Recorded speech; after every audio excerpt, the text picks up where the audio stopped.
hindi? Hindi na. Bakit po? Duterte yun eh. Eh digong yun, okay lang yun. Maganda nga siya na yun doon sa Senate eh, para may kontrabida sa kanila eh. Kasi pag puro bida, wala mangyari. Hindi sinamantala nila, di ba? Maganda yun si, ano na lang, sa Cayetano na lang. Ay, wala na tayong masasabi dyan kasi kung sila-sila lang naman ng kwan dyan, ang nag-aaway dyan, wala tayong magagawa. O, di ba? Mas maganda dyan kung ano ang dapat nilang ayusin sa Senado, ayusin nila, hindi puro garapalan. Magkaisa na lang. Magkaisa na lang. Diba? Siguro pwede. Isa ring kalokohan din nata si Cayetano eh. Oo, wala din sa ayos. No. Siya lang din yung hindi pumupunta sa mga ano nila, session. Kaya siguro pabor din sa akin na mapalitan din. Nagulat nga ako bakit napalitan si Soto eh, no? Hindi po sir. Magaling siya eh. Saka matalino talaga siya eh. Saka walang kasama sa magnanakaw. Hindi sinungaling. Kaya tano pa rin po. Ay, hindi po pwede. Siyempre, nasa kanyang tunay na karapatan ng mga mamayang Pilipino dahil katotohanan ng sinasabi niya. Naniniwala po ako doon sa 18 Marines, tsaka yung mga ni Saldico. Naniniwala po ako doon. Hindi po pwede po. Hindi po papayag na papalitan siya. Hindi po ako pabor, sir. Bakit po?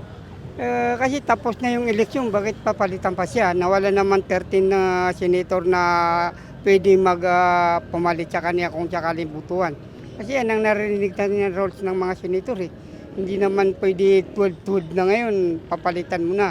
Kung naka-13 ng kabila, wala tayong magagawa. Talagang papalitan siya. Pero siya ngayon, wag natin persahin kasi. Ay hindi. Bakit po? Nanggugulo lang naman yung kabila kasi ayaw nilang malaman yung pinatago nila eh. Kitang-kita naman eh. Siyempre hindi, siya na lang yung matino eh, papalitan pa. Yo, siyempre naman. Siya na lang ang... No, ang medyo nagpapakitang na maganda dito sa ano, tapos papalitan pa. Sa tingin ko, hindi naman siguro pabor sir kasi wala naman ako naririnig na issue kay Tano eh, sa mga ginagawa sa Senado. Minsan nga, siya pa nga mismo nagtatanggol eh, si Cayetano sa Senado.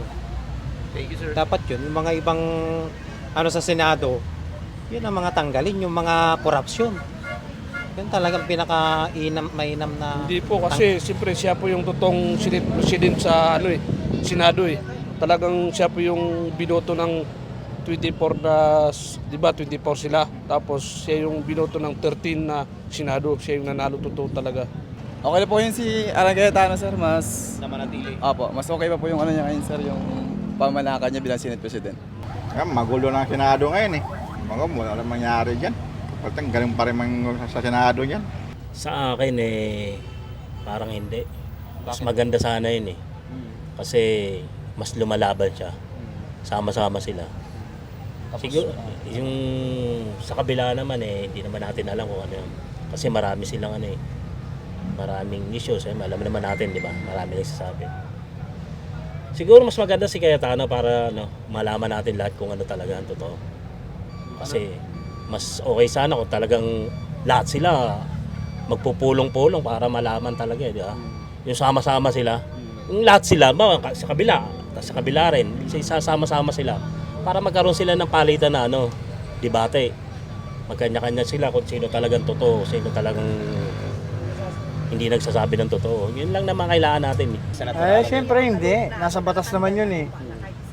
Di ba? Kahit hindi tayo nakakaintindi sa batas, nababasa ko doon, 1935 Constitution eh.